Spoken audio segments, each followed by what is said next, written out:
আমি আজকে আমার সাক্ষ্য গ্রহণ শেষে আমি তৎকালীন প্রধানমন্ত্রী শেখ হাসিনা, স্বরাষ্ট্রমন্ত্রী আসাদুজ্জামান খান কামাল এবং তৎকালীন আইজিপি চৌধুরী আবদুল্লাহ আল মামুনকে নির্দেশদাতা হিসেবে তাদের ফাঁসি চেয়েছি। আমি 3টা ফোন রেকর্ডের কথা বলেছি, যেখানে ডিরেক্ট হাসিনা নির্দেশ দিয়েছিল স্টুডেন্টদেরকে মারার। একটা ফোন আলাপে তিনি ডিরেক্ট এই কথা বলে স্টুডেন্টরা রাজাকার এবং তাদেরকে ইংল্যান্ডের স্টাইলে মারা হবে। সেকেন্ড এই কথা বলেন, সে ডিরেক্ট লিথাল উইপন ওয়ার্ডটা ইউজ করে সে বলেছে যে হেলিকপ্টার এবং ড্রোন ব্যবহার করে স্টুডেন্টদের লোকেশনটা যাতে নির্ধারণ করা হয় এবং তাদের উপর লিথাল উইপন ইউজ করা হয় এবং যাকে পাবে তাকে যাতে মেরে ফেলে, এই ধরনের কথা সে বলেছে। ডিরেক্ট তার ফোন আলাপে একেবারে স্পষ্টভাবে সেই কথাটা বলেছে।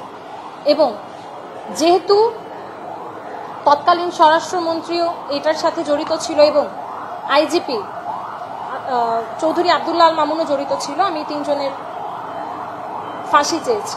আমরা ওই ফোন আলাপটাতে শুনতে পাই ডিরেক্ট তাপসের সাথে, তৎকালীন মেয়র তাপসের সাথে ডিরেক্ট তার ফোন আলাপে সে মোহাম্মদপুর নামটা সে মেনশন করেছে এবং উল্লেখিত আমার ভাই মোহাম্মদপুরেই নূরজাহান রোডের মাথায় গুলিবিদ্ধ হয়ে শহীদ হয়েছে।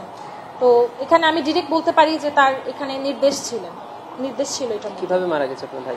আমার ভাই 19শে জুলাই 2024 সালে খুব কাছ থেকে তাকে পুলিশ গুলি করে মেরে ফেলে। তার একটাই গুলি করে এবং মাথাতে, এবং এটা একেবারে ক্লিয়ার যে তাকে হত্যার উদ্দেশ্যে গুলি করা হয়। তার লাশ আমরা পেয়েছিলাম সোহরাওয়ার্দী মেডিকেলের মর্গে। আমার আব্বু তখন দেশের বাইরে ছিলেন এবং আমার বাবা ঢাকার বাইরে ছিলেন আমার বাবা। সেই সময় আমার বাবা তার ফোনে কল দেওয়ার পরে একটা অজ্ঞাতনামা লোক ফোনটা রিসিভ করে বলে যে ফোনটা যার সে মারা গিয়েছে, তাকে হাসপাতালে নিয়ে যাওয়া হচ্ছে যাতে দ্রুত সেখানে কেউ যায়, সোহরাওয়ার্দীর কথা মেনশন করে। এরপরে আমার বাবা যেহেতু ঢাকায় ছিলেন না, সেই সময় আমার এক ফুফাতো ভাইকে আমার বাবা ফোন দিয়ে বলে যাতে হাসপাতালে যায় এবং আমার ফুফাতো ভাই পরবর্তীতে হাসপাতালে যায় এবং তাকে মৃত দেখতে পায় হাসপাতালে। আমি যখন হাসপাতালে গিয়েছিলাম সেদিন, আমি হাসপাতালে আনুমানিক আধা ঘন্টার মতো ছিলাম, 20 থেকে 30 মিনিটের মতো। সেই অতটুকু সময়ে আমি হাসপাতালে আমার ভাইয়ের সাথে সব মিলিয়ে 5টার মতো লাশ দেখতে পাই এবং সেই সাথে আমি দেখতে পাই অনবরত গুলিবিদ্ধ বডি হাসপাতালে। ওই তো মর্গের এই পাশেই হচ্ছে এমার্জেন্সি, তো বারবার এমার্জেন্সিতে নিয়ে আসছে এবং আমি ফ্লোরে অনেক রক্ত দেখতে পাই। আর আমি মেনশন করে একটা কথা বলেছিলাম, সেই সময় আমার ভাইয়ের মাথা থেকে যে রক্তগুলো পড়েছে সেটা আমি একজন লোককে, হাসপাতালের একজন কর্মচারীকে বালতি দিয়ে পানি ঢেলে আমি রক্তটাকে ধুয়ে ফেলতে দেখেছিলাম।